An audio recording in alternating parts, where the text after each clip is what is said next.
Verjetno smo zdaj na eni najbolj pomenljivih predstavitev zadnjih nekaj let, namreč Volkswagen s tem modelom ID.2 sporoča, da se vrača, da spet postaja ljudski avtomobil, se pravi Volkswagen avtomobil za množice.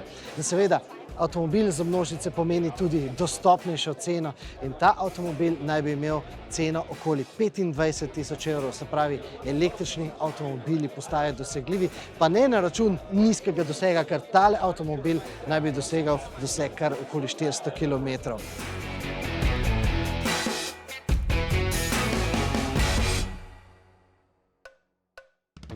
Verjamemo, da se vam zdaj po glavi mota misel, da 25.000 evrov za 4 metre dolg avtomobil ni malo.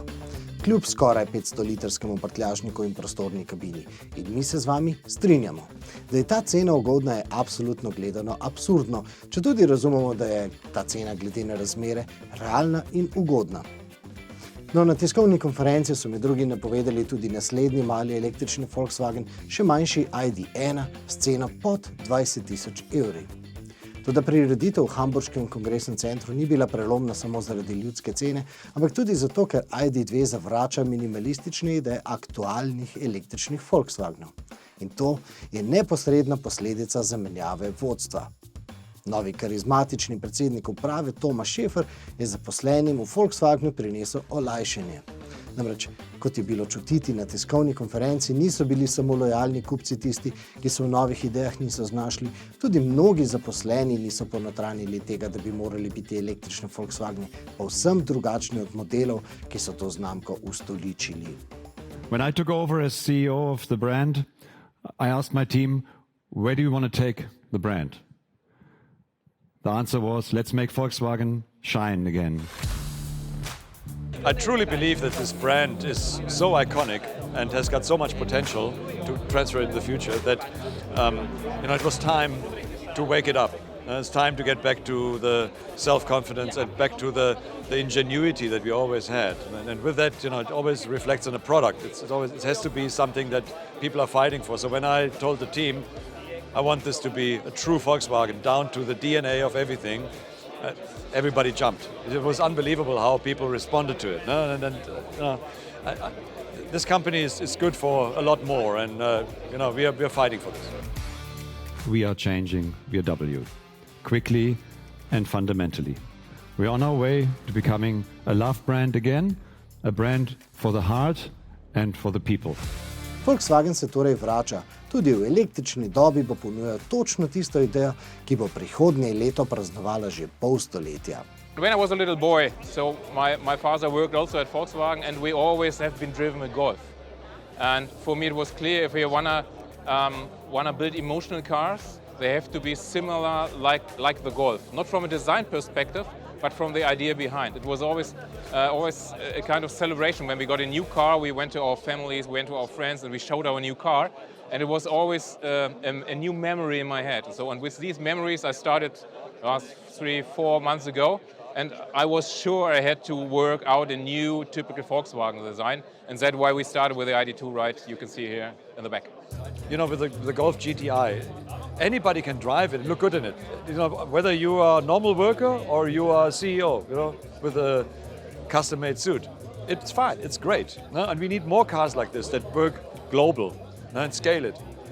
And I think with this will be the first one that's really transferring this, and we'll see much more of that coming forward. ID za vsakogar je sicer bolj polo kot Golf, ampak saj pomembno je predvsem to, da je videti kot pravi klasični Volkswagen, ne kot današnji ID. So we brought buttons back on the steering wheel, and that created such an unbelievable response everywhere, in the media, from customers, and it's like, wow, cool, well done, thank you. So, okay. Let's work further. Let's look at what are the items. So we're completely reworking now the user experience. Which buttons? Do you need buttons? For which function? So where should it be? And give it a true DNA of Volkswagen so that you're not having to think, where is it? It's intuitively, you touch it, you know where it is. So that has been reworked as well. It will come with this vehicle also. I saw the retro elements in the... It's cool, right? Yeah. So we can expect this in the serial production? Yes. No, we love it because, it's you have such a past. Why don't connect to it? ID.2 ne samo, da spominja na Golfa, enaka je tudi zasnova pogona. It's a front-wheel drive, our first one with a front-wheel drive, with an acceleration just right under 7 seconds. 166 kilowatt front engine. We will have two battery sizes, 38 kilowatt hours and 56 kilowatt hours, and that will be fine enough for up to 450 kilometers.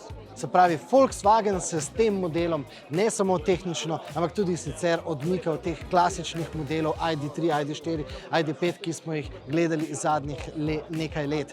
In seveda, vprašanje je, a bo ta model imenovan ID.2 ali pa bo kar Polo oziroma Golf.